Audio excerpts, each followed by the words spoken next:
ಭಾರತ ಸಂವಿಧಾನ ಪೀಠಿಕೆ ಭಾರತದ ಪ್ರಜೆಗಳಾದ ನಾವು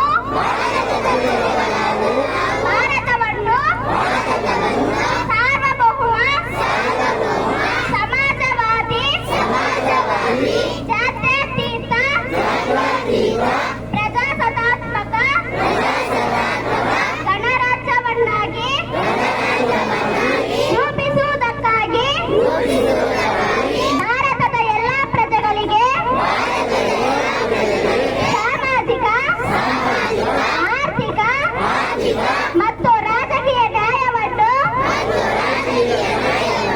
ವಿಚಾರ ಅಭಿವ್ಯಕ್ತಿ ನಂಬಿಕೆ ಧರ್ಮ ಮತ್ತು ಉಪಾಸನೆಯ ಸ್ವಾತಂತ್ರ್ಯವನ್ನು